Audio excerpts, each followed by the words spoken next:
most peaceful, Barry. Now I'm relaxed after my bad freeway ride today.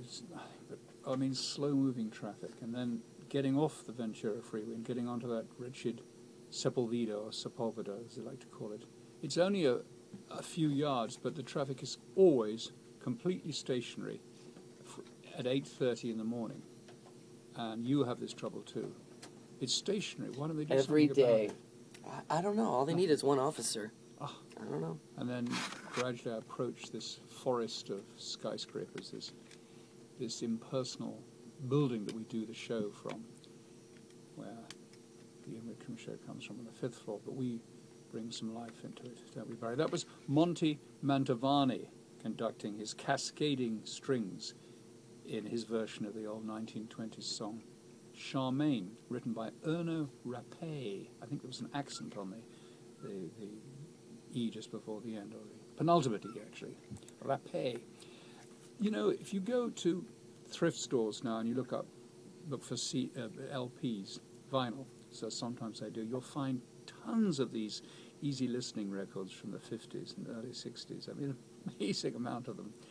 And I was asking somebody, why did so many people buy these relaxing records? Well, because they were relaxing. But I think after World War II, after the awfulness of that, I think that the parents, that generation, the young married couples, wanted a kind of music to relax them.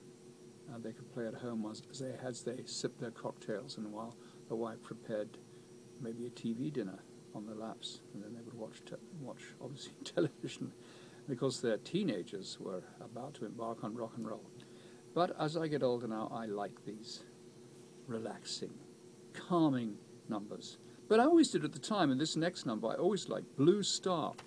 It was an American number written by what's his name, Victor Young, as became the theme for a television show called The Medic, starring Richard Boone as Dr. Conrad Steiner. It ran from 1954 to 1956.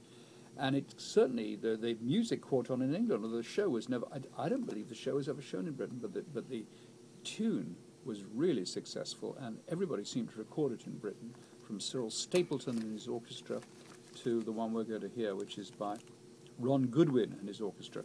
So let's hear that. It's a very nice tune, lovely tune. But I have a soft spot for these sort of sentimental tunes. And then we will hear more upbeat, another song from South Africa, from where Elias and the Jive Flutes came from. South African number called Zambezi by Lou Bush, who was an A&R man at Capitol. So, from 1955, Blue Star, and then from 1956, Zambezi.